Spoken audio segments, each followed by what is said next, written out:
Hello and welcome to the Trash Talk Podcast. I'm Jedi with F, Smokey Rameriz. How you doing? Oh, JJ, I am great. Feels like the entire country is flooding, which is not actually true, but it does feel like that if you watch the news because it's massive amounts of rain here. It finally has mellowed out a little bit, but it's coming right back over the next few days.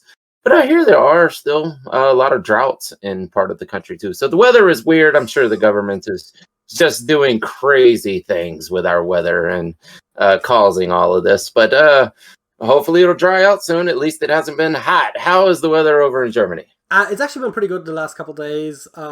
We've had on and off again rain for a while, but lately we've actually had sunnier weather, but without it getting too hot most days. So it's been under 30 degrees. I think every day since last we talked, and it's been like under 25 for most of that time. So it's actually quite pleasant. Yeah, man, I can't wait. It's supposed to get hot again over the next week or so here, but yeah, but honestly, I'd rather have rain than heat, I think. I mean, I guess it depends, right? Mm-hmm. If you have to like go a lot of places, then it's going to be annoying to constantly have to go through the rain. But from like a temperature regulation standpoint, I can open my windows while it's raining. That's fine. But when it's hot, it's just I can't do anything about it. I guess it is also different if you have AC. Oh yeah, yeah. And of course, the more rain we get, the more people talk about the weather modifications. And while there are certain capabilities that the government has for cloud seeding and things like that, there are weather modification things out there. But you know how people are; they go to the extreme. They start making up wild theories that somehow the government is redirecting a hurricane and making it wipe out New Orleans or something like that. So lots of those. They keep doing that for some reason. I don't know. Exactly. Because it always hits New Orleans is the thing, right? Because they're just really terribly located. Yeah. New Orleans is basically in the ocean. Yeah. Below sea level at that, so there's your problem. Yeah, and I think it is genuinely like there's like only partially land and partially it's like slightly built up on like what would normally be wetlands and New Orleans is just like actually a bad idea. I think like as a city, like in that location, it's just it's genuinely like poorly located, and they keep having like floodings and and wind events, and I mean, which also bring floodings. It's usually floodings. It's just a lot of water. Well, Unless you're the Dutch, you probably shouldn't build below sea level anyways. Yeah, that's probably the best idea, is to not build an entire city below sea level. But I mean, honestly, they should just get the Dutch in there and like have them fix their shit, because like half their country's below sea level. Like they do fine. I've seen some real interesting maps how like the shape of the Netherlands like 50 years ago versus now, and it's gotten bigger because they keep having like water management projects, and they like keep reclaiming more land, and I don't know exactly how they do it, but I don't think they have major problems with flooding. Like I think they're like actually genuinely really good at just engineering their shit so that they can actually live below sea level fairly fine. I mean, it's not like a meters below sea level, obviously. It's still, like, if the sea did come in, it would probably just, like, flood their basements and maybe, like, a little bit of the first stories, right? So I wonder if they have better technology, better than just the traditional levees and berms and whatnot. Like, what do they do differently? Do you know? I don't know exactly. My favorite thing is still that, I think it's also in the Netherlands, there's actually a bridge where the bridge has a river, I think, crossing over the road. So you're actually not having a bridge over a river, but under a river, which is just like it seems so Dutch, but like it makes no sense in a normal world. Like it's just kind of crazy. Yeah, maybe that's how they pull it off. They just have different ideas that actually work. Yeah, I guess we should probably talk about our main topic. I don't know how much of a point of contention it's going to be, but do we need Twitter? Was the question. I would say I don't know. Should I answer it right off the top? Yeah, maybe so. We can talk about it. But man, I got to say, it's a big no. We don't need it at all, dude. This is a place. It is a cesspool of social media garbage. It's just trash. It's sewage, man. There is the worst people on earth. People go to Twitter specifically to make other people mad. And people go to Twitter specifically to get mad at other people.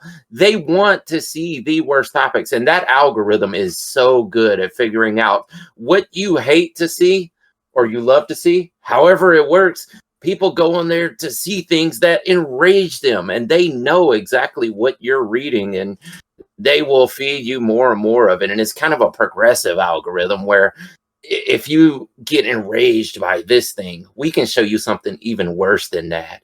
We'll feed you worse than that tomorrow. You're going to be so outraged by the end that you'll just come here every day just to see what you can be mad about. And racism. Oh my God, that is the most racist place on the internet. Jesus Christ. And it's just open and abundant. And people are, oh my God, like there's people on there who literally are talking about wiping out entire races. It goes beyond segregation. No, they want race wars. And this is just free flowing all throughout Twitter. And you can have innocuous posts about football or something, really fun.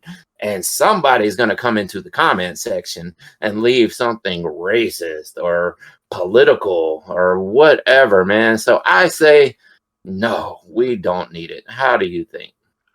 Well, I mean, I think there's two questions that we could ask here, right? Like, do we literally need Twitter? Of course not, right? I think because there is Blue Sky, there's Threads, right? There are literally essentially Twitter clones that exist, right? So Twitter, the website itself, obviously we don't need. And as far as do we need these, what did they call them, microblogging services? Do we need Twitter-like services? And I think the answer is still no.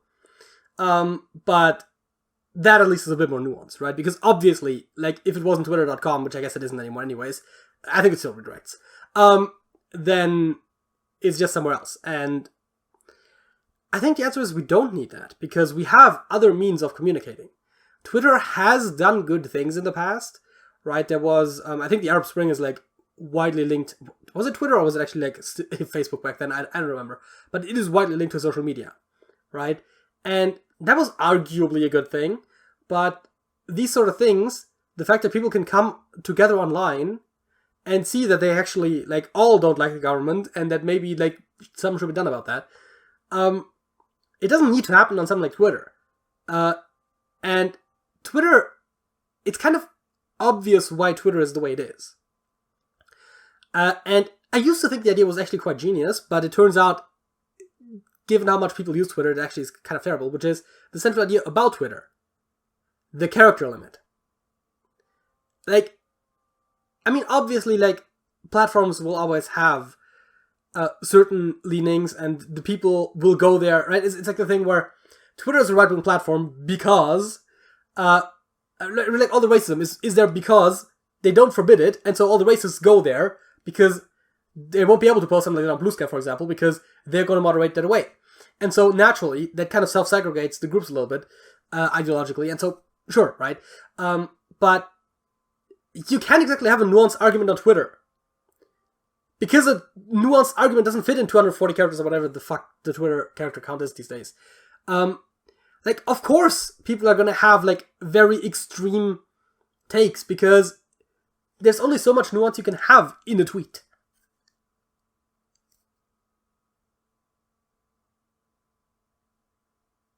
Oh, yeah, I didn't know you were waiting for a response from me. But yeah, you're absolutely right, though. Because, whenever you only have so many characters to put out in a single response or a tweet, you're going to try to catch the attention with the most extreme thing you can think of, right? Or at least that's the way these people think on Twitter. They're absolutely in there trying to get the biggest response possible.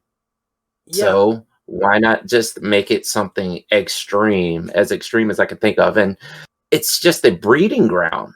It really is. It's let's say you have slightly racist tendencies. Well, you go in there and you start reading other races talking about your race, and then you start thinking, oh, this is how people think about me. Well, since I'm slightly racist, I should probably be more racist.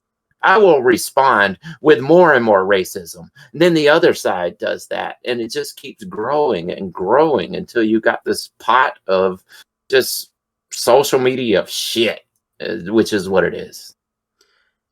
Yeah, and I mean, obviously that's not happening, like intentionally. I mean, not by the. I mean, people aren't actually saying I should be more racist. It's kind of just like, I mean, and I'm not saying you're saying that, but it's like this sense where I was like, oh, those people hate me, so therefore now I obviously don't like them as much anymore either, right? And so it kind of naturally develops. That I think is largely driven by the algorithm. I think there's 2 or 3 problems with Twitter primarily, right? It's the character limit, which is both the best and worst feature of the platform, like it so often is the case with these sort of things. There is the actual algorithm that, like, as you said, right, like, it because it wants to keep you engaged, because at the end of the day, these sort of social media algorithms are always going for engagement, right? Stay on the website, interact with the website, that's all we care about. Because otherwise, you're going to stop seeing the ads on our website. And so, whatever gets you to stay, and you get used to a certain status quo, so they need to keep upping the ante, right? That's what you said earlier. And that, I think, is also what's happening a lot with the racism, for example, right? Where, like, if you're mildly racist, first of all, you'll get backlash from the people that aren't racist. And then you have to decide, right? Like, do I do a mea culpa and say, like, oh, shit, sorry, I stepped out of line here, which most people just, by our very human nature, are not willing to do, right? Like, say, whoops, I was wrong, my bad, right? Like, that's something people intuitively get very defensive. And especially because it's not like someone is going to, like, give you a lengthy explanation for why what you said was wrong. They're also going to have, like, a 240 character take. And they're going to dunk on you because that's just how Twitter works. And so, obviously, that then drives people further in that direction as well, right? In combination with, again, the algorithm showing them more and more extreme things. And the third problem is moderation. And that is a more recent problem. The other 2 things I think have kind of always been the case about Twitter.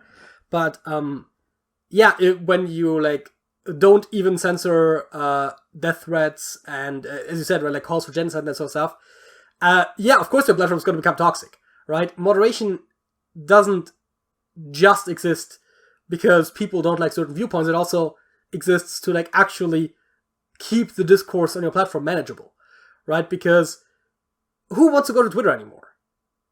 I mean, I never use Twitter, so, like, I can't really say, but, like, it seems like a terrible place to be. And so I really have no interest in being there. I mean, I still think they have an account, but that's the point. But yeah, no, I think those 3 things, right? The inherent prioritization of, like, very direct, unnuanced messages via the character limit, the algorithm always pushing it towards extremes, and the lack of moderation, I think, are sort of the 3 biggest problems that sort of come together to really make it the worst it could possibly be. I think it's also the anonymity. I think that could be your 4th thing right there. Because so these days. Oh yeah, I mean, it is possible. Just have their face and their name on there, right? Like, yeah, it's really not as anonymous as it used to be. But if you read through some of the most extreme comments, it'll be just some weird avatar, some cartoon avatar, sometimes even racist avatars. Maybe you might see a Confederate flag for somebody's name or something like that, or a MAGA sign or something. But, you don't have to. You don't have to put your identity out there, which doxing is a thing these days. Like, I mean, it always has been, but it's more possible than ever now. And that's another thing with Twitter is there are people who run doxing accounts where they put it out to their followers, and they will, if you say something they don't like, they will dox you. They will find out, your real name, your address, and whatnot, which is also a problem too. I'm all for the freedom of speech, right? But I'm also for dealing with the consequences of your words. Yeah. You're allowed to say whatever you want, but you should also have to deal with the consequences that come along with offending everyone. If you choose to offend everyone, you shouldn't be free of consequences of that. So, but there's, I don't know, it's kind of a yin and a yang to doxing too, because it could be where someone just said something not offensive that you didn't like. I mean, I guess it would be offensive to that person, but not offensive in a general, in a general concept or whatever. But then the doxing happens, and I don't know the law on that, but I feel like there needs to be some sort of law on outing someone's personal address and actually calling for actions to be taken against the person for something they sent online. Yeah, I don't know broadly speaking, but I do know in some places doxing is illegal, and you could always have some other legal theories like intimidation or something like that, where it's like, oh, you clearly release that person's address to make them afraid to say things, right? Like that could then be like a separate crime as well. So doxing is generally like iffy at best, but most platforms also don't allow it, right? And so you could lose your account, or like the post will be removed. You could lose your account, right? Like there are consequences for doxing people to disincentivize people from doing it. However, again, ever since someone bought Twitter, some of these standards have kind of disappeared from the platform, and so people will just really do it now, and that really adds to, I mean, again, right, like the lack of moderation, I think, is actually a big problem because, first of all, as private platforms, obviously, they don't have to allow you to say anything, right? Like, they can set guidelines for what you can and cannot say. And then second of all, I think there is genuine interest in at least keeping the conversation on a level where, I don't know, like, most people can, like, feel comfortable engaging with it, right? That is both sensible if you want to be like a big communication platform, and also just in a very selfish sense, like you're gonna lose users if you go fully uncensored and everyone can like call you slurs and shit, because then only the people that want to do that will stay on the platform, and the people that don't will leave to platforms where they aren't going to be called slurs. And so it kind of, I think even from a business standpoint, is a bad idea to like not censor anything, right? And there's clearly a line here somewhere, right? Like, you don't want to ban someone for calling someone else a jerk face. At the same time, if they start throwing on the N-word, maybe that shouldn't be done, right? Like, there is a line. I don't know exactly where the line is, and some of it is probably too nuanced to even write up in guidelines, right? There is sort of a point where, like if you jokingly call a friend an insult, it's not the same as if you're getting in a fight with someone and you start calling them an insult, right? Like, human interaction is terribly complex, and I mean, of course, Twitter likes to eliminate complexity in the first place, but there are going to be some broad lines that you should probably never cross, and some that maybe would theoretically need to be evaluated more on a case-by-case basis, which you probably can't really do, at least not with an automated system. But still, like, I don't know, Twitter was a mistake. Absolutely. Yeah, like you were saying, there is a difference between someone responding, "Oh, that's dumb, you're dumb," or something like that, and saying, your children should be unalive for your actions or something, which absolutely happens, the just wishes like that, like, oh, your whole family should not be alive or something, and that's just a generalization, but things like that happen on there to no consequence whatsoever. And yeah, here's the paradox, though, is that it is still the platform that most public figures use to get information out. The normal, sane people who don't want to see this type of mental illness on a daily basis, because it also affects your psyche for reading this stuff, they're leaving. They're leaving in droves. Normal people don't want to get on there to have to go through that and read that. I'd rather live my life without seeing this garbage on a daily basis. But the public figures all use it. So if you want information from these people, that's where you have to go. And it makes no sense to me. Like, something's got to change. Something's got to change, because there needs to be other outlets for things like that. Yeah, I'm not. As I'm not really a Twitter user, but does Twitter not have a only people you follow kind of feed?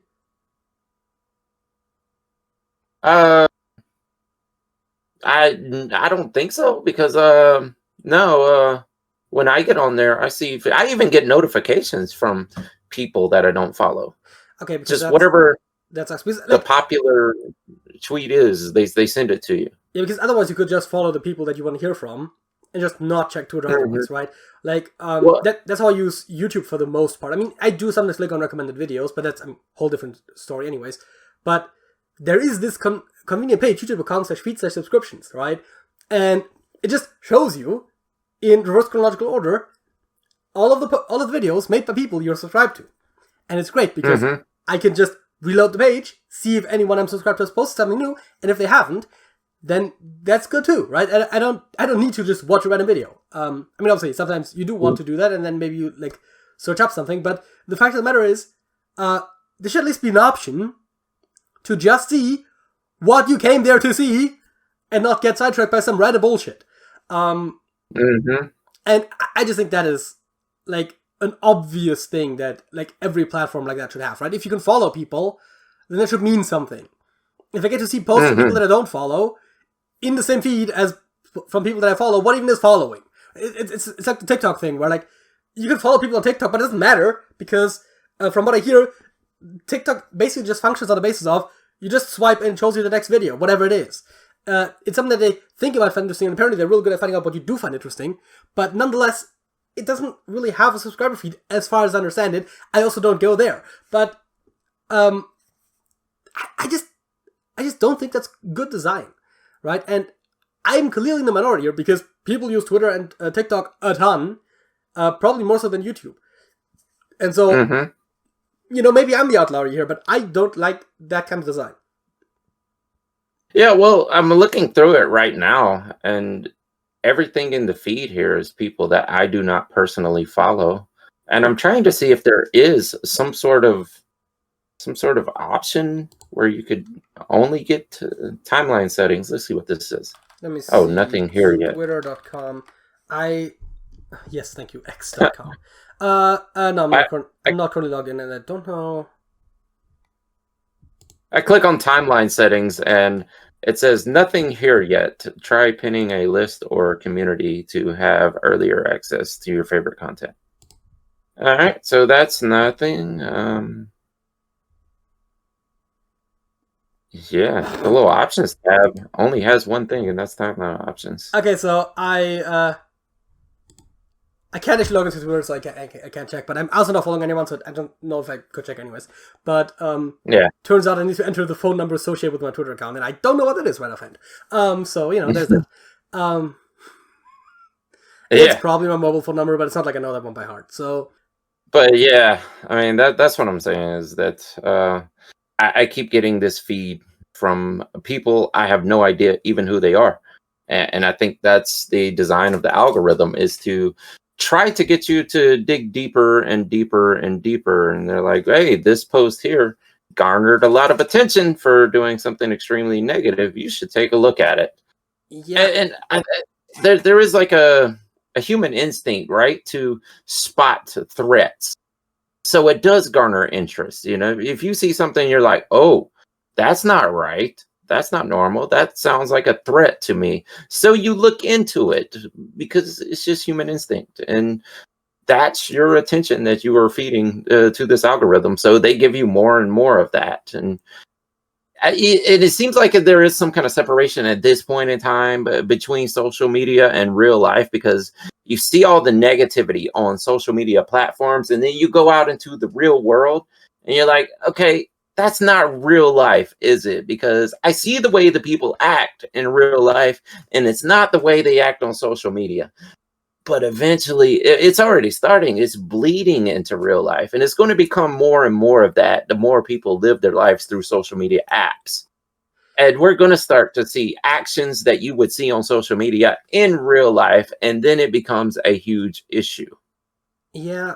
I mean, I think there's two factors at play in the difference between social media and real life. Where one, as I said, right, like people on social media are just inherently less nuanced than in real life, right? So I think that is still true for the social media users. And then, of course, there's the fact that there's still a ton of people that either don't use social media or at least don't use it that much, right? So I mean, it's a thing where like 90% of the posts that you're seeing come from like 1% of the users, right? Reddit actually has a good feature for that. I don't go there a lot, but they have a thing now where next to your name it says top 1% commenter. If you're like one of the like top commenters on Reddit. And like half of all the people in the comment section of a post will have that. So it's just the same couple people, right? Like most people either don't post on social media or just post like occasionally. Most people, I would say, probably don't even post once a day on social media. And then there are people that post like dozens of times a day.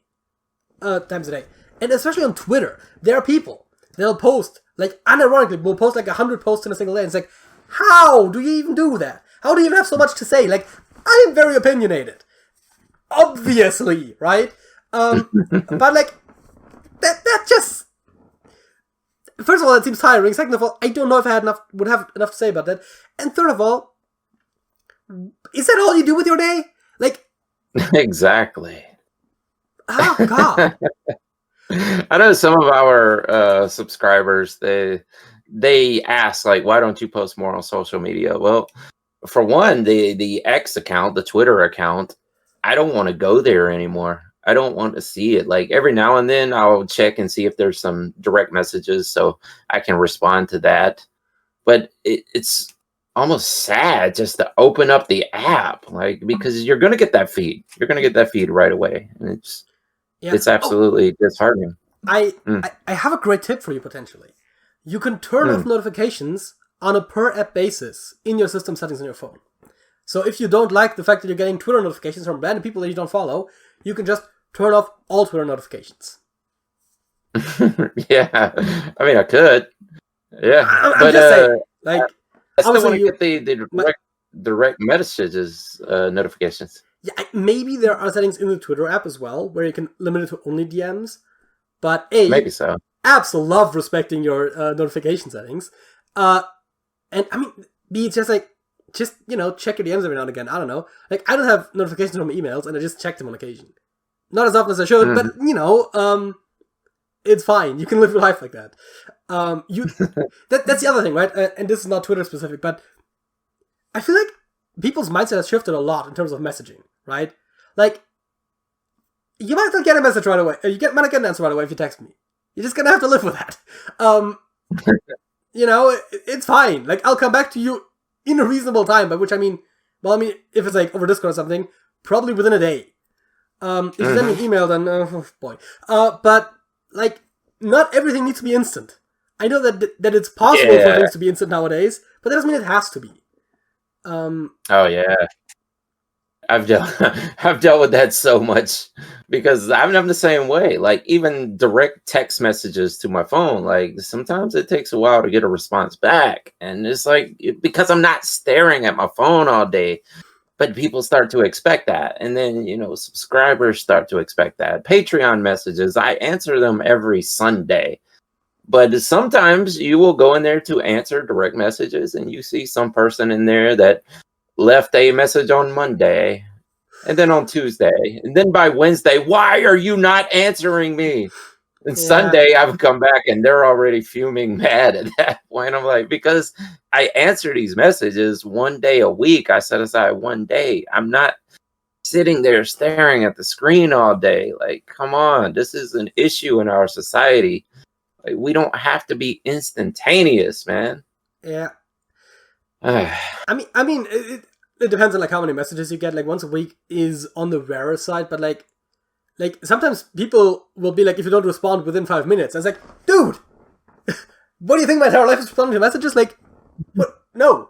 I mean, listen, I have my phone on silent. Like, I'll check my messages when I get to it, which I mean never. But theoretically, like, if I actually like use my phone for messaging, it's whenever I feel like it. I mean, Discord messages I do like usually get the notification out right away. That is, if I'm at my computer, and then I might still not choose to immediately look at it, depending on what I'm doing. And every now and again, you get a message where, like, I'll respond to that later. And so, it can happen. That I also, I'm also one of those people that, like, will send someone a message in the middle of the night. And I'm like, They'll see it the next morning or whatever. I don't care, right? Like, just answer me when you see this, right? Like, I don't need an instant answer, so I'll send. But some people also don't like that, right? Like, some people, I've heard that, like, get really angry if they get messages at weird times because they feel the need to respond immediately. And like, why are you making me respond to your message right now? I was like, I'm not. You're responding by your own volition. I'm just sending the message so I don't have to keep thinking about it. Right? People are like, oh, don't send emails on Friday. It's like, why would you not send emails on Friday? Like, just open them on Monday when you get back to... I mean, this in a work context, right? But like, just open your emails on Monday and respond to the emails from the weekend. Why is it a problem if I send you an email on Friday? Just don't look at it until Monday. It's fine.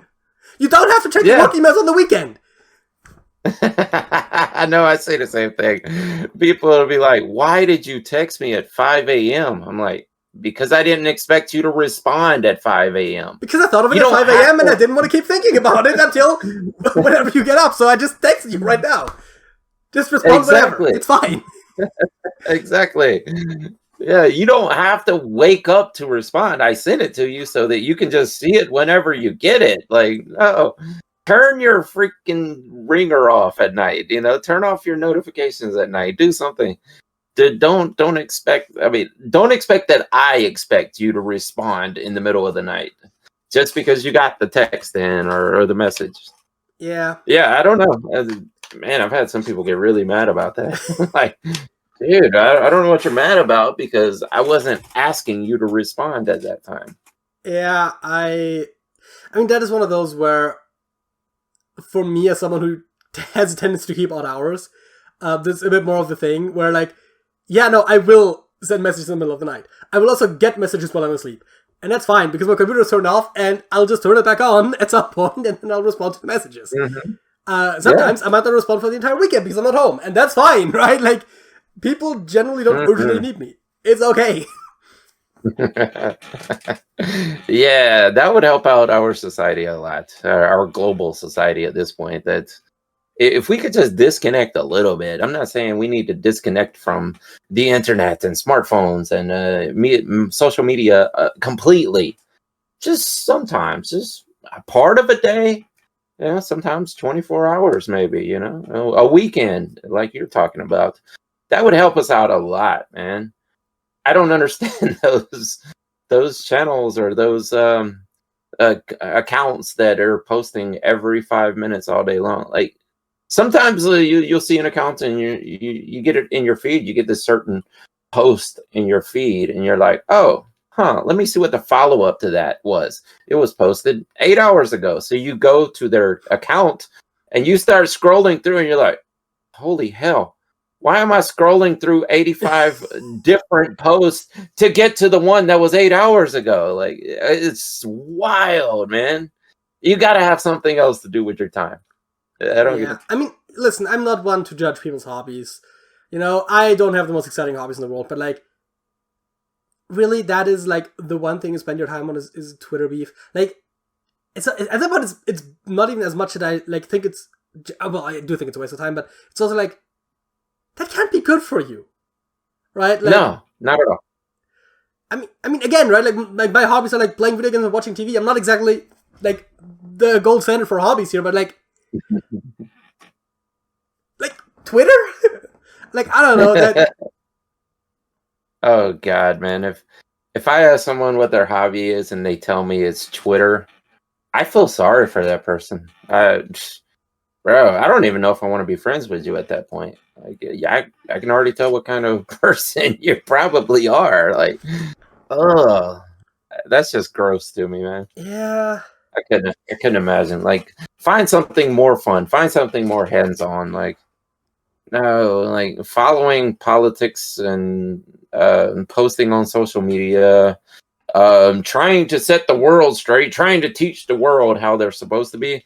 If that's your hobby, man, I don't know if you're the type of personality I want to hang out with. Also, here's the thing: you're not going to change anyone's mind on Twitter. It's just not never happen. Right? It's just not how the platform works. No, but I feel like so many people go in there with that intention. I am here to set the world straight, damn it. I'm going to make them listen to me and I'm going to tell them the way it is. Well, they already have their own set views on the way things are, and they're not willing to bend just like you're not willing to bend. So you're going on there and having a pointless argument that is going to lead to absolutely nothing, except you two people who don't know each other now will then be acquainted and you will hate each other from that point on. So Yeah. I guess you accomplished that. Yeah, I guess there's sort of this. I guess there's a couple of tendencies here, right? Like, there is sort of the assumption that there is an objective answer to any given question. You have the correct answer, and anyone that like just gets the truth explained well enough to them will necessarily change their opinion. It's like none of those things are true, right? Like, people are not generally convinced by facts, right? Like, it's very hard to change someone's opinion just with facts. Second of all, most things are not, at least not entirely objective, right? Especially when it comes to things like political opinions, right? It's like, it's not that one political persuasion is right and the other one is wrong. Like, there are reasonable reasons to agree or disagree with them. And maybe I think that one of them is better than the other, but there's rarely, like, on some issues that you can say, like, if you want to achieve this goal and two people have different ideas of how to get there, then sometimes maybe, like, past experiences of studies can show you, like, only one of those paths is actually going to work.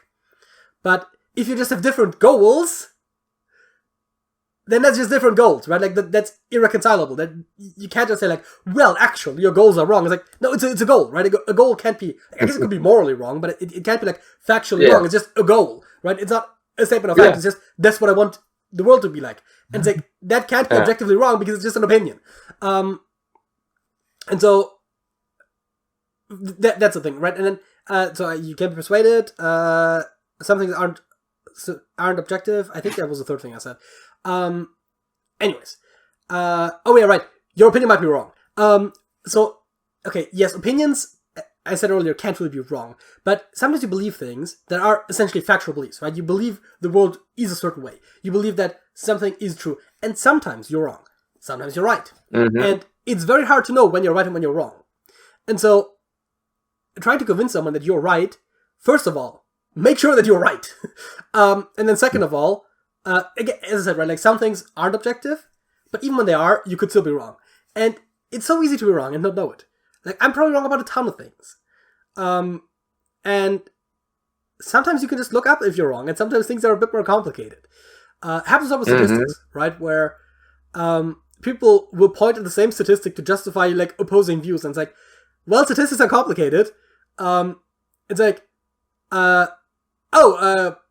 like, arrests at the border went up, therefore more crimes must be happening, like, more illegal border crossings must be happening. It's like, well, that, or they're more aggressively checking, right? Like, both things, like, it could be that border enforcement is better when there's more arrests because there's more enforcement, or it could be that it's worse because there's more crossings, right? Like, both could be true. Like, the statistic won't tell you the answer. And so you could justify both opinions on this, but it's not a good enough justification for either.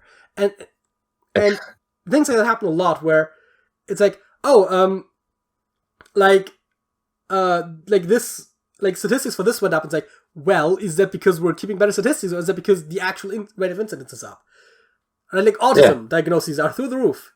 Like, well, yes, but A, we expanded the definition of autism, and B, we're testing a lot more. Like, of course there's more autism diagnoses. Is there actually more autism? I mean, we don't know. We can't prove it. Maybe, but, like, the statistics aren't going to tell you that. Like, yeah, as I said, we don't really know. Yeah. The cherry picking the stats. I mean, that's one of the favorite tools of the social media-ite, the Twitter troglodyte, if you will. That's their favorite thing to do. It's like, I'm right because I cherry picked this single stat that ignores all the other stats that could go in the opposite direction. But yeah, it's pointless. It's pointless arguing over objective things. Yeah. Yeah. When you're picking stats from a study, it's oftentimes good to read the conclusion of the study. And also maybe like something like future work and that sort of thing, where it's like, they might actually tell you why their stats aren't actually as telling as they might seem at first glance. Because, trust me, the people, like, if you're looking at reputable science, then the people compiling those stats will have thought more about the implications of them than probably anyone else on the planet, right? They have really thought about why those stats might be misleading, right? You could read that in the paper that you just took the stat from.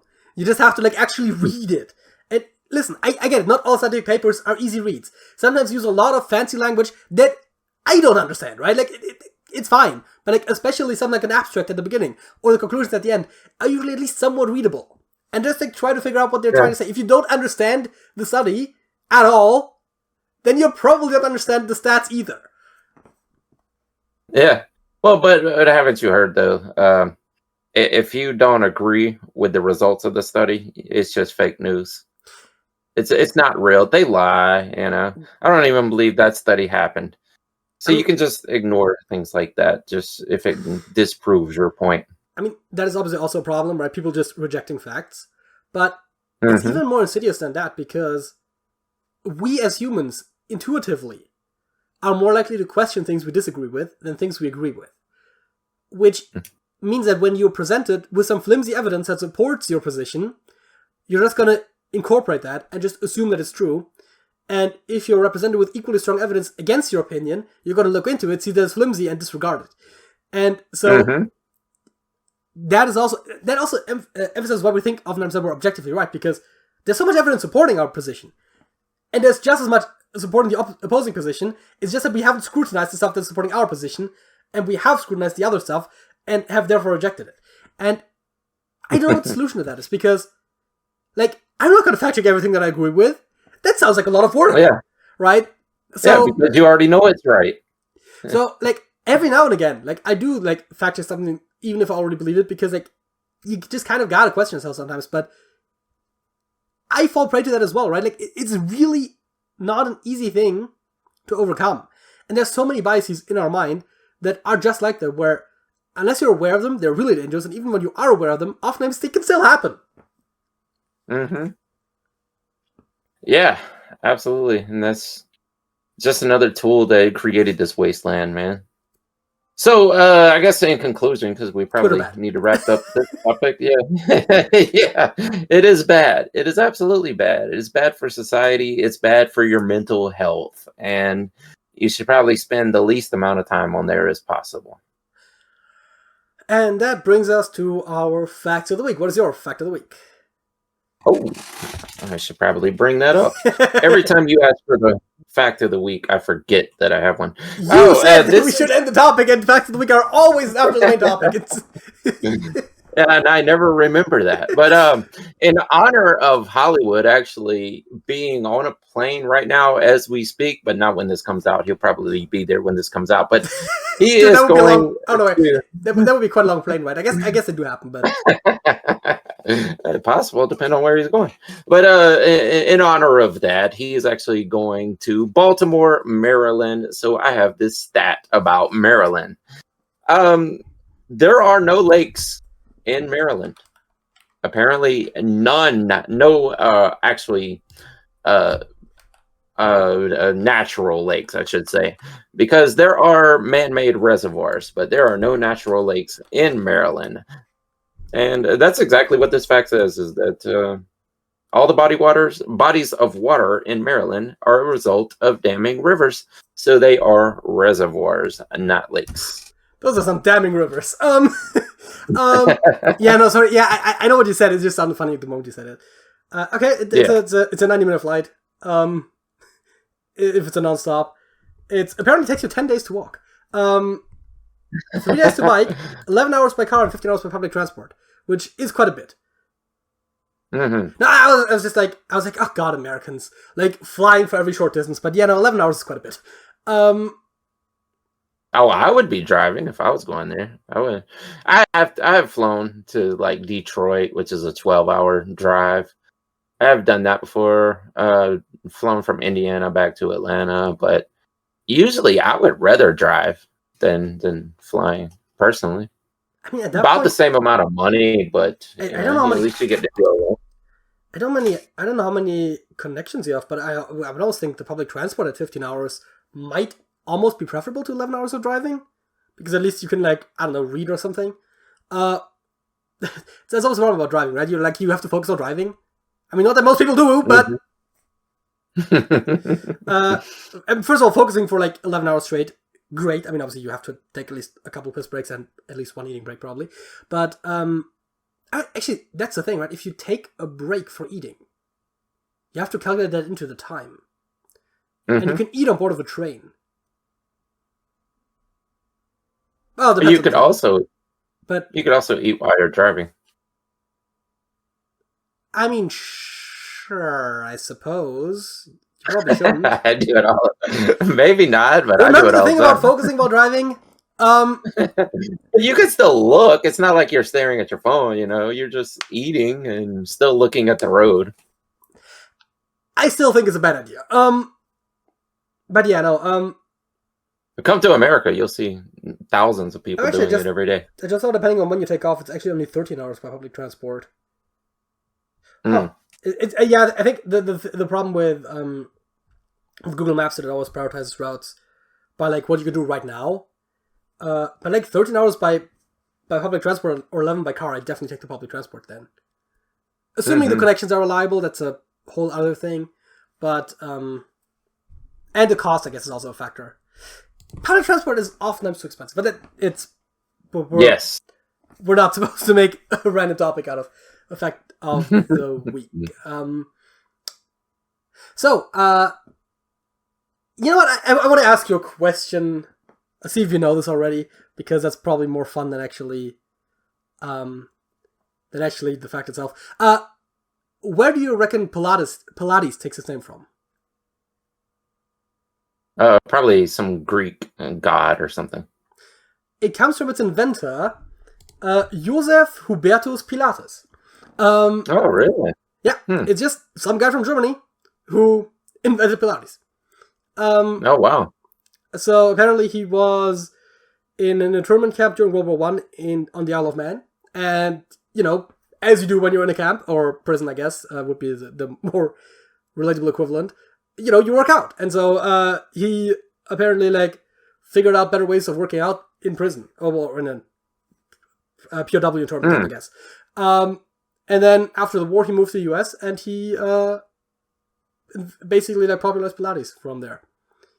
Oh, wow. Which also means it's also very recent. Oh, yeah. It's like a little 100 years old, and it was named after Joseph Pilates. I feel like if you say like, oh yeah, Pilates was named after Joseph Pilates, people are just going to think you're making a joke. But it's just 100% true. Yeah, if you would have just asked me, you know, right off the top, what is the origin of Pilates? With that name, I'm automatically think like, and it was probably some exercise that the Greeks or Athenians or Spartans did to warm up before battle or something. So they named it after the Greek god Pilates. Yeah, that would be my off the top explanation.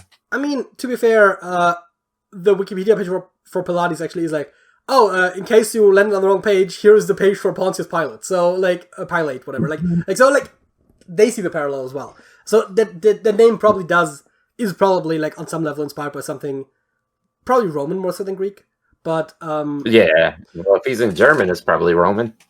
But, it might well be, like a name that is either, like, actually passed on from Roman times, or more likely, as someone inferred. You know, sometimes names are just made up based on something that sounds cool from the past. That happens.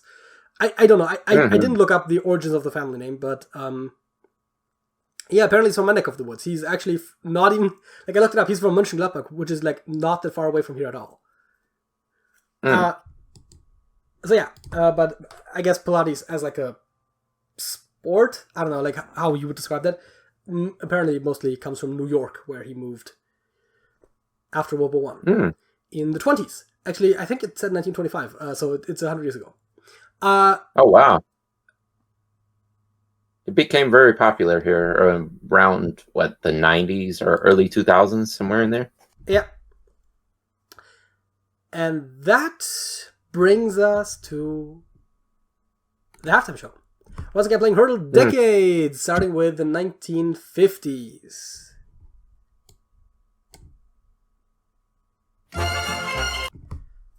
Okay, that happened like a second and a half into the 2-second clip. Sounded like a Bugs Bunny cartoon soundtrack. Yeah. I'll just put in Looney Tunes, and I'm sure that'll just... Nope. Nope.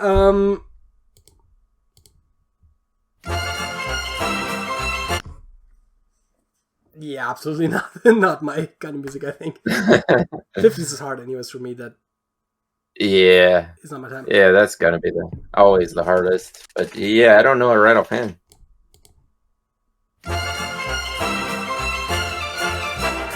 Yeah. Okay, so it's female. Well, and you always know what we can do with the 50s and 60s songs. Just type in what you hear, and you're probably gonna find it. You. Yeah. You. Okay, there's gonna be a couple too many of those. I mean, You, Me, and Us, Alma Cogan. Alma, that sounds like a woman's name, right? Yeah, she was pretty popular in the 50s. I mean, chances are this is absolutely wrong. It's probably a little too little to go off, but nope, it's right. Oh, that's funny. You got it. Sometimes you just have to boldly guess. Hey, thank God that in the 50s they actually started their songs off with the song title. You, Me, and Us by Alma Cogan. Like, who is she? I don't know. But the song, never heard of it. But I know the word you, and I know how to spell it out, and that's good enough for this. Sometimes it's better to be lucky. Okay. Let's move on to the 60s. Oh, I didn't hit play. I mean, I would say it sounds familiar, but it sounds generic, so... It's from the 60s. That sounds like the opening to a grunge song from the 90s. I would have said, it almost sounds like 80s. I would have said maybe, oh gosh, maybe something like, I was gonna say industrial. I mean, it itself doesn't sound industrial, but I could totally see, what's the band I'm thinking of right now? I could... Why am I not coming up with the band right now? Depeche Mode. I could totally see like a Depeche Mode song like this or something like that. Right? Like... Mm-hmm. But again, it's so generic, it could basically be any genre, much less a particular band. Yeah.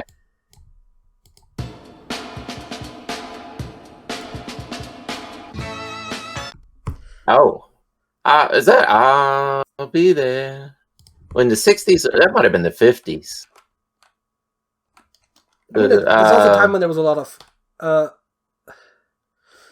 I'll Be There. Reach Out, I'll Be There, Four Tops. Was it the Four Tops? Yeah. It's the only one that has I'll Be There, like, fully in that order in the title. Yeah. Alright, go with the Four Tops. Nope.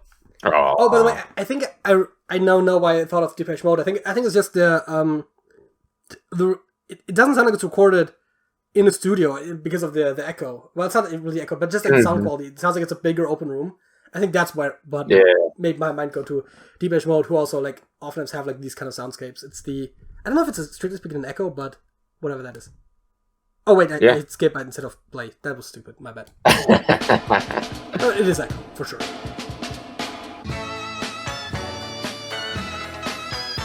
Oh, okay, it is a little different.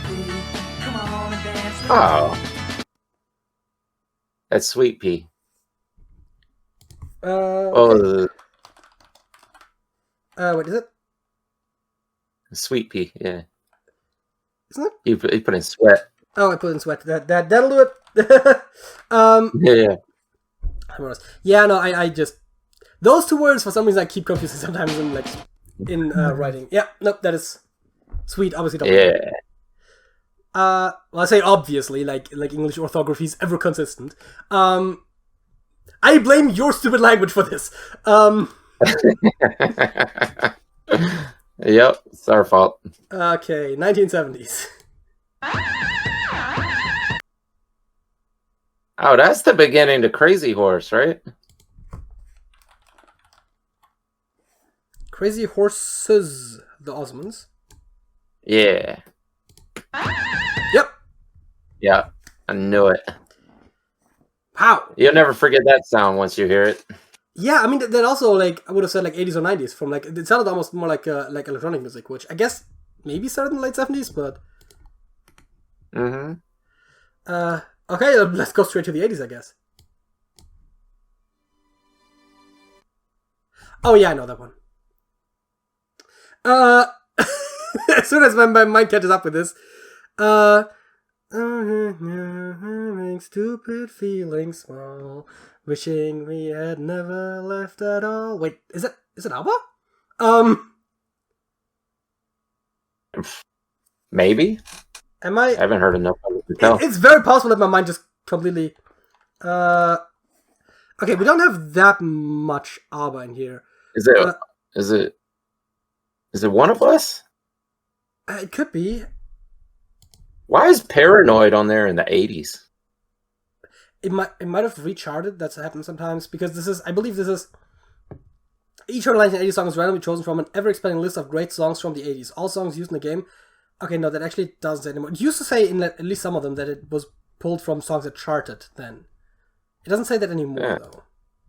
Maybe re-releases also count. Like it's always a bit iffy.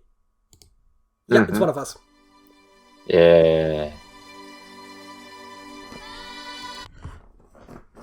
That one, like somehow, like my brain was immediately like, wait, you know that one. But I would not have. It would have taken me a while to come up with the title. But like the lyrics, I like had some of those.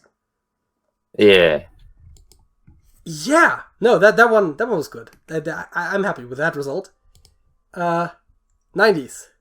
It can only go downhill from here. Ah. Boom, boom, boom, boom. Give me one reason to stay here, and I'll turn right back around. You can see me turn. It's Tracy Chapman.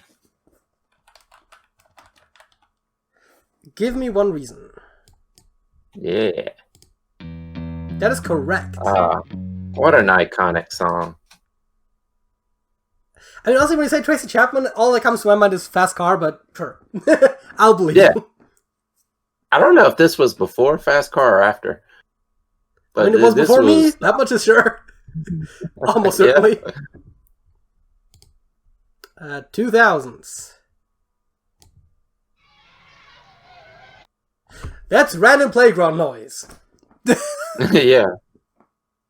I'm sure it's in the music video or maybe even on the CD, but like, it sure as hell is music. Yeah. So from the 2000s, could it be the... Tell me you actually know it from this. All the other kids... I'm just thinking of songs that Pumped Up involve... Kicks? I don't think so. Yeah. Also, is that from the 2010s, maybe? Pumped Up Yeah, Kicks? that may be. Yeah, I or think around that's 2010. Okay.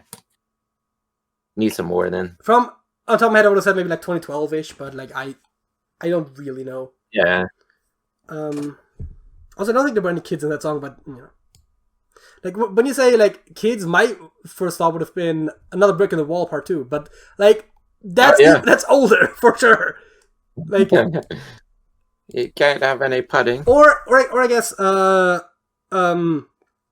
Remember Days of the Old School Yard by that I think also had some children on the track, but like that's also older, right? Like 2000's not really my strong suit, probably.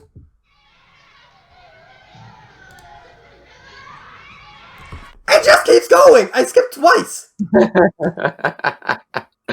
This is giving us a long intro. I don't know. And like, the thing is, children. it's on the radio. I don't fucking know. The official BBC Children's League medley. No, maybe, I don't know. School. Boy from School. Hot Chip. Playground. Playground. No. I don't fucking know. The problem is, on the radio, they probably cut that entire section out, so you would have never heard it. Yeah, that happens sometimes. I mean, even with like actual musical intros, that can happen, right? Radio cuts of songs, I think, are usually like 3 minutes. So if the song is longer, they'll cut something out. Yeah.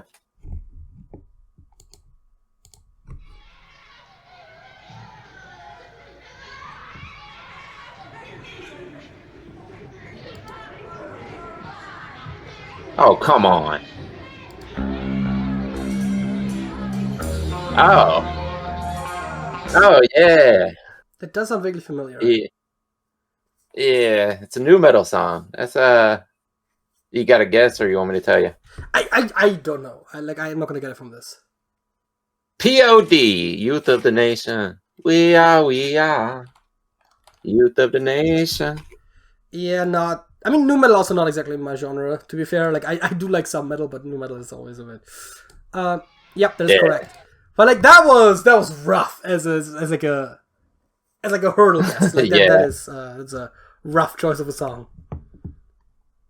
And last, and well, I mean, I want to say last but not least, but as a general trend, I would like to think that 2010s is least in most cases.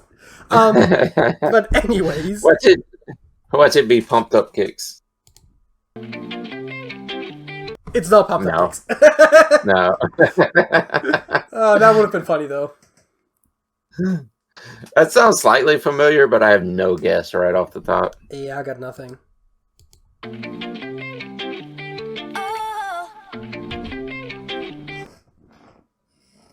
That sounds like they made that on Fruity Loops. I mean, I can do the thing that we always do with the 50s and 60s. I can type in, oh. Don't tell me it's Oh La La by Britney Spears. No. Don't tell me this actually works. Try it. Surely not. No. I think that would have been one step too far. Getting a song off of the word "oh," which is not even the word as much as it's. I was gonna say I don't know here, but even that is not quite true, is it? Just an exclamation.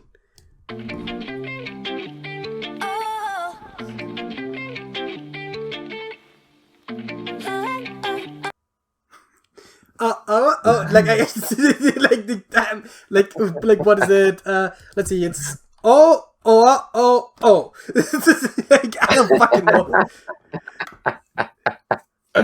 I don't know. The voice doesn't even sound familiar to me. I mean, vaguely, but I feel like they all sound like that, so it's really not like a lot of pop songs from like the 2000s, 2010s sound more or less like that. Like I don't know. Yep. It's not a standout voice though. Yeah, exactly.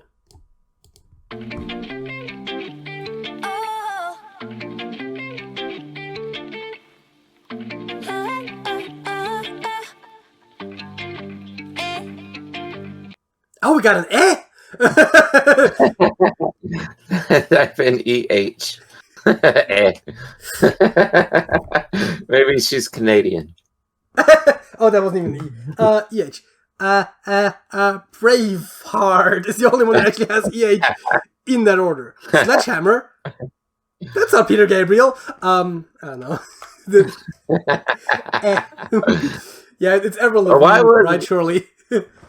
Why was Sledgehammer in the 2010s? Did they just combine all the songs now? Again, it's Sledgehammer by Fifth Harmony. I don't know if that is even the game. It's either a cover or like a completely different song that happens to have the title. I just said it's not Peter Gabriel because, you know. Yeah, okay. Thought you were saying it was Peter Gabriel. No. I only know it from Peter Gabriel is what I was getting at. But that is not going to be relevant to the 2010s whatsoever. Nope.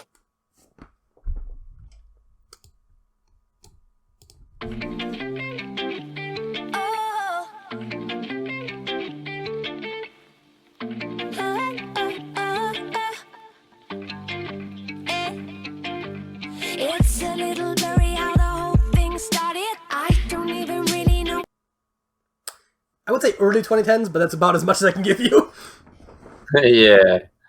That's definitely, if it's not Fruity Loops, it's like Reason or something. All that is digital music. That is not live instrumentation. But I have no guess as to what that is. Ellie Goulding. On my mind. I think she's... I've heard of her. English? I don't think she's Canadian. Yeah. So apparently people from other places can say eh, too. Who would have thought? So let's see. Ellie Goulding. Ellie Goulding is an English singer-songwriter and activist born in Hereford and raised in Lionshall. I should not try to pronounce English place names. That never goes right. Yeah. And I guess we can go straight back to, whoops, I did not mean to open the console, straight back to that perspective. With our second topic, we're doing would you rather questions. Would you rather be able to heal others completely, but shorten your lifespan, or extend your lifespan by 1 year for every person you harm? Oh, that's tough, point of order. What constitutes harm? Yeah. The humanitarian thing to do is shorten your own lifespan. Yeah, like, but if for every time I say something mean to someone, I get to live a year longer, I'll absolutely do it. Suddenly Twitter is not so unnecessary after all. I mean, if it's something that simple. I was taking it as you're going to shorten their lifespan by extending your own. I mean, surely you would have to think that, right? Because if it's every time you slap someone, then I'll absolutely love to take that, and I'll just like hurt people in very minor ways. Like I'll pinch people just for the heck of it, you know? Like I'll live forever, doing like very minor inconvenience to people. Yeah. Like what constitutes harm? Right? I think it's like a genuinely important question, because if I genuinely could just like pinch or slap people and I would live longer, I would in a heartbeat do that. I'm not going to pretend otherwise. Yeah, absolutely. Also, how am I supposed to... I'm presuming that I'm supposed to read the first one as every time I heal someone, my lifespan shortens, right? Because if it's just my lifespan shortens once, and suddenly I can cure everyone of anything, then that is a very different calculation as well. Yeah. Because in the latter case, I would definitely take that, right? Because, like, I don't want to shorten my lifespan, right? But being able to cure anyone of anything by just, like, touching or whatever, like, would be, like, super amazing, right? Like, that is world-changing stuff. But if it's just every time I heal someone, my lifespan shortens, then I'll be very hesitant to use it, right? And then that is much less useful. And even if you do go all out, right? Like, if you are, like, a pure humanitarian who doesn't think about themselves, you're still only going to heal a handful of people before you die, right? Like, the impact is not actually that big in the grand scheme of things. I'm assuming it's like a noticeable shortening. I mean, of course, if it's like, every time you heal someone, it shortens your lifespan by a second, then, like, you get a lot out of it. But if it's like, oh, you live a year less every time you heal someone, then I don't know how many years I have, but it's unlikely to assume that it's more than 90 that I have left. And that is very optimistic, because that would mean I would almost get to 120. That is right around the record for men. Like 118. Yeah. 117. Yeah. I can do math, I swear. 117, which I think might actually be the record. It's somewhere around there. I don't know, maybe medicine will get better and I can actually live to 130, but that seems very unlikely. Unless we figure out a way to preserve ourselves a little better, I do not want to be 130. Yeah. I think if we can, like, cure everything, and it just comes down to our DNA, we could live to 180. Because then our telomeres are gone from cell replication, and we start having, like, DNA encoding errors just from, like, cell replication, and we basically, I guess, get cancers or whatever just by default. So 180 is sort of a hardish limit, but obviously we're nowhere close to getting there. Not enough resveratrol to fix that. I don't know what that is, but telomeres. Sure. Oh, it actually preserves your telomeres. It's a chemical that comes from grapes and such. I mean, preserving your telomeres seems unnecessary. As I said, right, you can live with 180 years with just, like, the default telomere situation, so I don't think you really need that in your life. Well, a lot of people do it. But as far as this question, you gotta take the white, because that's the humanitarian thing. Yeah. Without more information, I guess you gotta take it, but again, I really genuinely want to know what the harm is. I almost wonder, depending on how little the harm is, if we could genuinely just have people volunteer for it, at which point the moral problem is basically non-existent, where it's like, oh, I just need to cut you a little bit, and then I get to live longer, right? It's like yeah. I feel like make a deal with somebody. As long as you're not, like, permanently harming someone, I think, like, I mean, I guess it's a question, right? Like, harm. As long as the harm isn't permanent, I could really justify, like, picking the black side and just, like, making the most of it. Mhm. But yeah, I guess we're picking white. We're doing the thing. 47-53. People are not very much in agreement about this. Would you rather only be able to play your favorite game or be able to play any game except for your favorite? What constitutes a game? No, I'm somewhat serious. Like obviously you think video game, right? But like Yeah. tabletop games, like am I no longer allowed to play tic-tac-toe? Not that I would want to, I guess, but like, you know. Yeah. If that's the case, like every single game in the world you can't play anymore, then forget my favorite game. I'm taking the other option. I would think so. I'm tempted to probably pick the other option either way, even if it is just video games, because Mm-hmm. I mean, listen, I have not played my favorite video game in probably a couple months. I have played other video games in that time. Not a lot, but a little bit. So, like, even based on that logic, I think I don't have a favorite game to the point where it's all I play, right? Some people will, like, just choose a game and they'll just only play that, right? Like basically, I'm talking about League of Legends players, basically. I ever met a League of Legends player? They don't play anything else. It's crazy. I don't get it. But like, I'm not that hardcore. Yeah, every gets except a favorite. Yeah, 33-67. Which sounds like a small sample size, honestly. Oh, it did. I thought for a second that your audio had gone. Did we not? We actually did this question before. Yeah, I'm pretty sure we do. Finger as a tongue is the correct answer, of course. 64%. And I mean, these are just randomly shuffled, right? It's not like I have an account on his website that somehow checks what I. Oh yeah. Would you rather have strong legs or strong arms? Like, whichever one I click, I get instantly, and the rest of my life is still normal, so I could just still train the other one, or I could only have one or the other for the rest of my life. That changes the calculation, I think.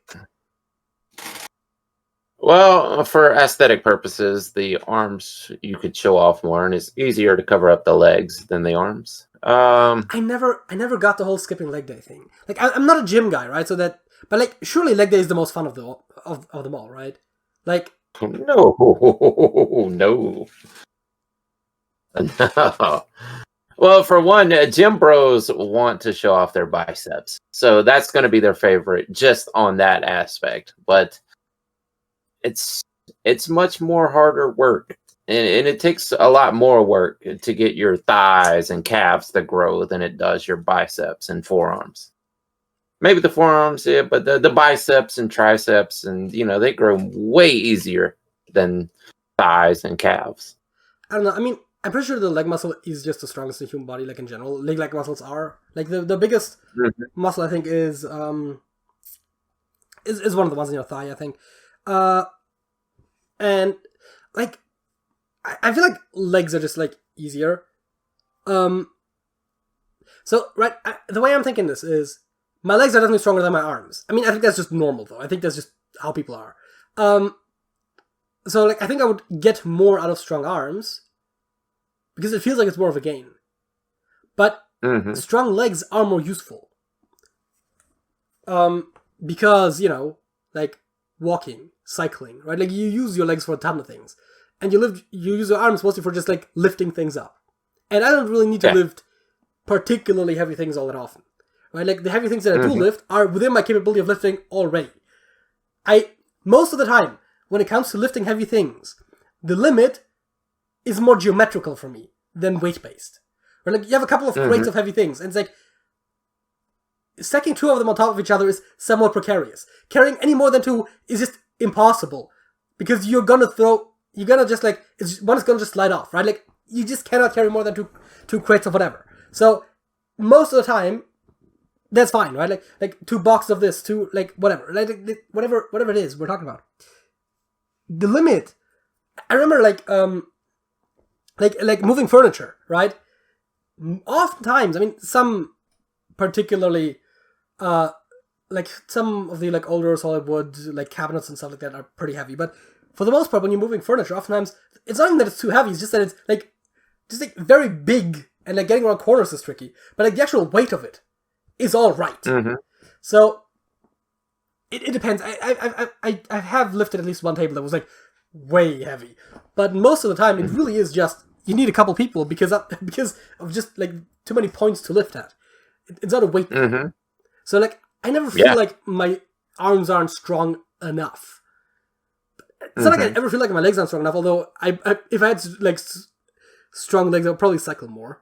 So I guess it would have a more tangible benefit. I guess I'm picking legs is what I'm saying. If you have to carry something very heavy up steps, you'll find out how weak your legs are pretty quickly. I'm going with legs myself. I mean, and especially if you can still work out your arms to catch up.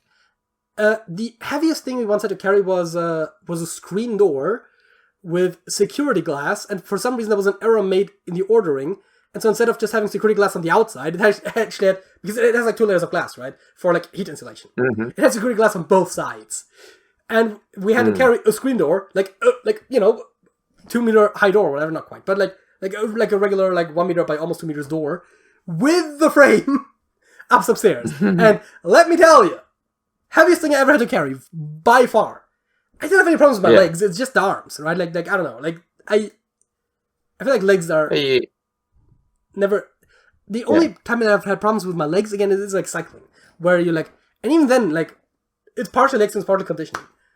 Although I guess if your legs are stronger, presumably it takes less out of you to cycle hard.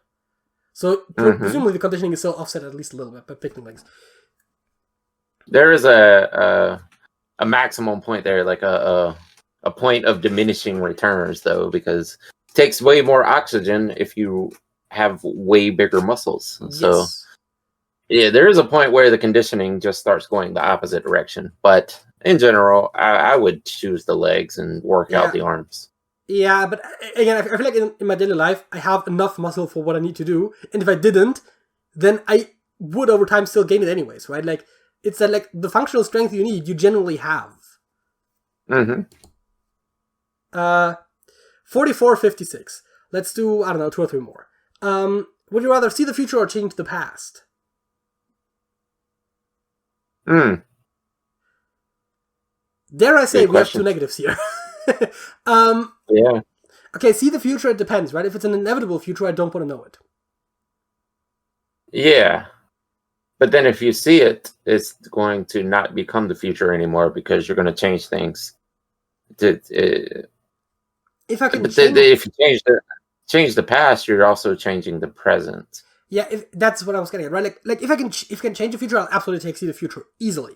If it's just seeing without being able to then change it, that's terrible because when something bad's about to happen, you know you're walking right into it and you can't do anything about it, and that's gotta be just so bad. I don't want to change the past because I'm like, despite everything, I'm fairly happy with the present. And the risk of changing the past, making the present worse, is way too big. Also, but like mental self-preservation as well, right? Like I wouldn't be who I am if I hadn't had my past. So changing the past would also erase the me that currently exists and replace him with some other version of me. And that is also another thing that I don't need. Yeah, I would go with see the future also, but I feel like once you see it, if it's something you don't like, you're going to end up changing, like, hey, you get into a car crash on this road on this day, and then you're not going to drive that road on that day. So then it's not going to happen. Yeah, that's what I was saying, right? Like, those like inevitable futures. I mean, I'm sure you've seen movies where they do that, where like someone tries to avoid it with every possibility, but somehow they still end up there. Yeah. Circumstantially, like Final Destination. Yeah. And so obviously that would be a problem.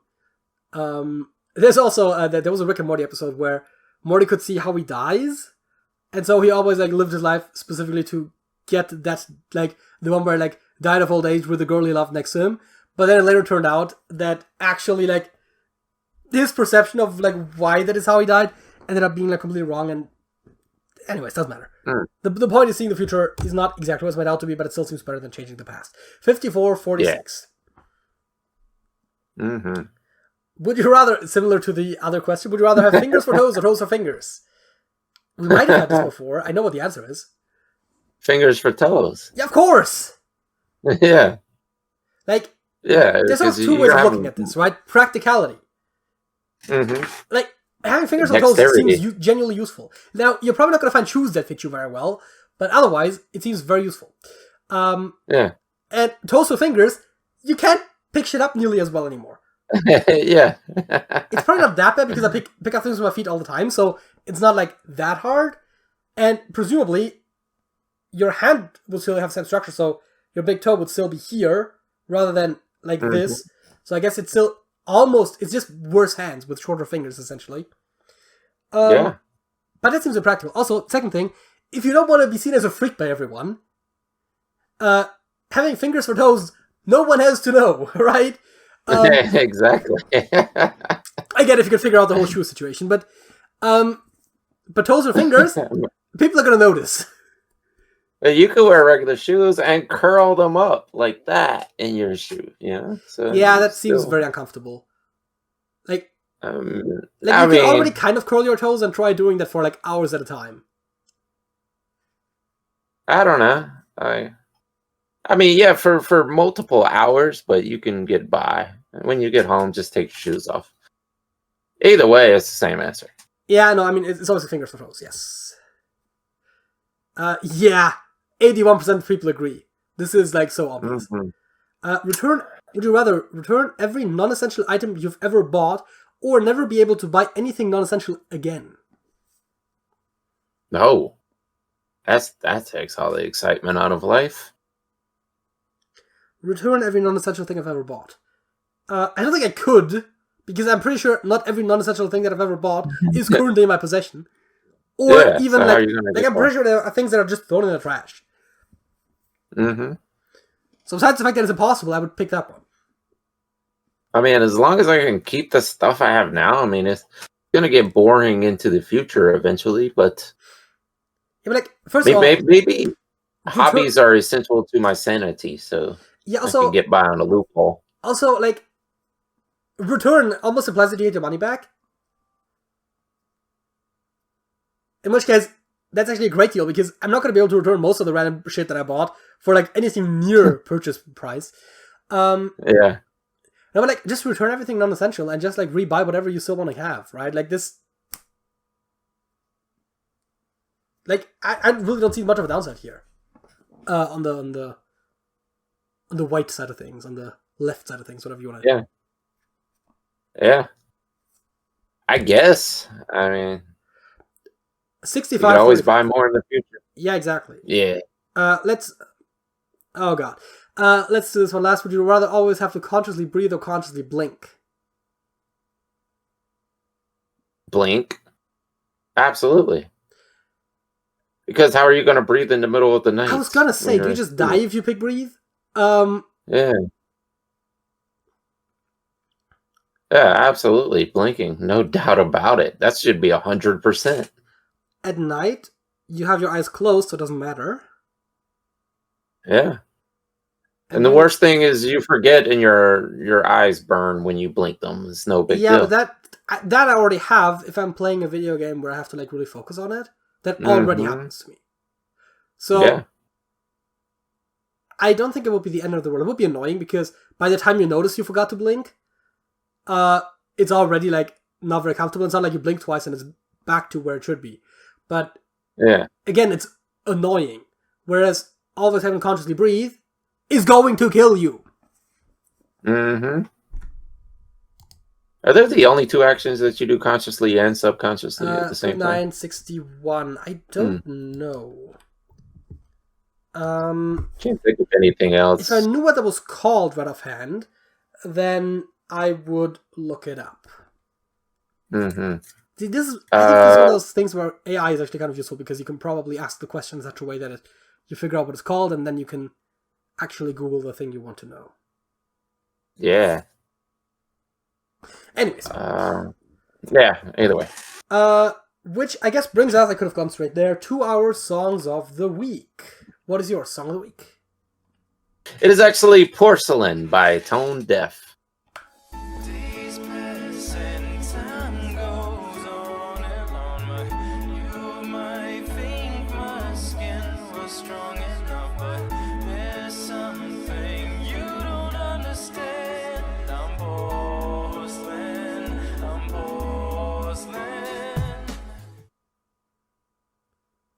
Right when the beat was dropping. Yeah, I didn't really know which segment to pick, and I just, this was called the hook in the lyrics I looked at it, so I was like, that's the closest thing to a chorus the song seems to have. I can't really judge the song too well, because I've genuinely only listened basically to the part that I cut out. I, just from this, it seems okay, but I would have to listen to the full song, which, I kind of had a bit of a hectic couple minutes leading up to this podcast, so I didn't have the time to just like listen to the song. It's an underground classic. Tone Deaf was from New York, and at one point in time, he was kind of known as the fastest rapper in the world, which there have been other characters come along and kind of take that crown since. But one of the best lyricists, in my opinion, never reached mainstream success, but definitely had a good underground run in the early 2000s, around that era. And this was one of my favorites because the guy can do it all. He can sing, he can rap, he can, I imagine he can play keyboard. I'm not sure, but yep, one of my favorites off of that album for sure. Yeah, I think the fastest rapper thing is always it's just like a attention-grabbing gimmick. It doesn't make your music better, right? Like, I mean, being able to rap fast, if you have a song where it would make sense to rap fast, makes some degree of sense. But, like, at some point, you probably don't want to rap any faster, right? Like, there's not going to be any musical value in doing so. And so you're just doing it to be able to say that you can do it so as to hopefully get more attention, so that more people will pay attention to your music, right? Like, it's not really... Yeah. It's not really like you get anything out of it. Yeah. And again, that's not necessarily to go against him or anyone who claims to be the fastest. I get it, right? It's a marketing gimmick. But, like, again, from, like, an actual just, like, music making standpoint, it's a little silly. Yeah. Oh, absolutely. I agree. Which I love fast rap, you know, and I feel like until there were people coming along that got overly fast, like where you couldn't even understand it anymore, it was great. It was a great gimmick to have, but yeah, there's diminishing returns once you get over the limit of understanding the words, and then it's just pointless at that point. I've seen some videos a while back. It wasn't rapping, but it was just about like fast talking, and there was like someone was setting a record for like how fast he could recite something, and I was like, that just sounds like gibberish. But then when they slow it down, it actually like you can actually clearly hear the enunciation of the words. I mean, I can't enunciate words clearly half the time when I speak normally. Yeah. But like, yeah, no, it is actually like very clearly enunciated, but it becomes so fast that you still can't understand it at full speed. It's like, what is the point of this?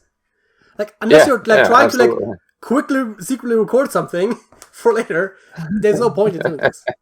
I mean, I now just imagine like a spy who's super skilled, just like he can talk really fast. So like, if he has to like ever like make any notes in the field, he just like talks it into like a recorder, and then like they just play it back at like a quarter speed later to actually transcribe it.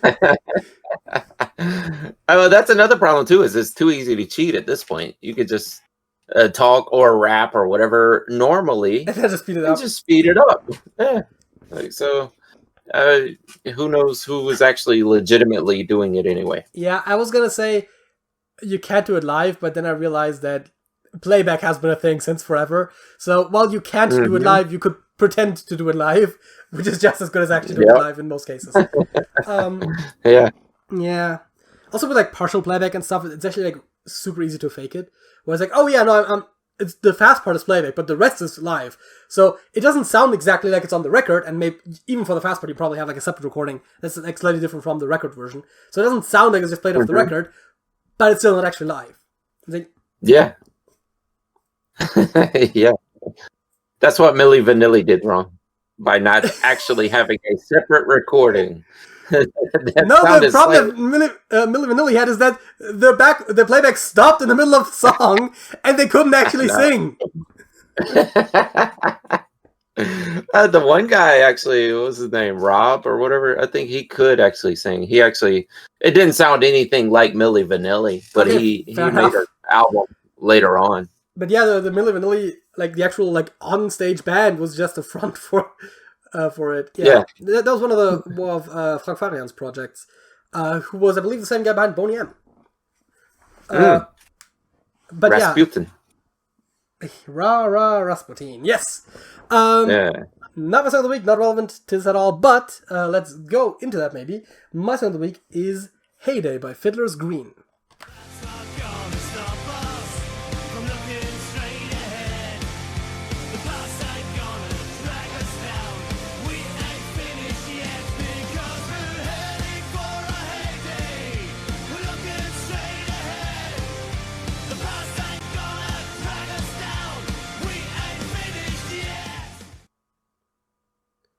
I was kind of surprised. You were into the Irish punk.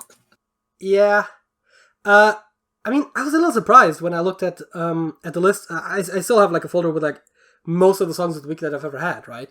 And I was like, you know, how about Fiddler's Green? And I was like, oh yeah, I've like most of the Fiddler's Green songs are like I've had their songs of the week. And it's like, I haven't had Heyday. It's one of their better ones. Like even out of the songs of theirs that I like, this is still one of the better ones, I would think. And somehow I haven't had it. Like it's possible that I've had it slightly before we did like the live song of the week segments. And that's why I didn't use it initially when I had most of the Fiddler's Green songs. I don't know, but like that stood out to me. I was like, somehow this wasn't in there, which seemed like a miss. Yeah, I'm wondering if you actually brought them up, because I feel like you may have brought someone up when I actually used the O'Reillys and the Patty Hats for Song of the Week. So you might have actually mentioned Fiddler's Green back then. I probably have. I mean, I know that I've known them for a while now. I think Alex actually initially showed them to me. But yeah, no, it's definitely been a couple of years. So yeah, Fiddler's Green. A lot of good songs. And yes, most of the songs are sort of in this Irish style. Obviously, they're not actually an Irish band; they're German. But it's just one of those. Just like the O'Reillys, yeah, just like the O'Reillys and the Patty Hats. I know it keeps happening. The rednecks are Swedish. What can I say? Yeah. But yeah, I guess that was all I really had to say about this song. Which I suppose brings this episode of the Trash Talk Podcast to a close. If you want to see more, just like to subscribe to the channel if you haven't already. Leave a like if you enjoyed this video, and leave a comment if you have something to say. Also, don't forget to check out the Trash Talkers link in the description below. Smokey. That's it.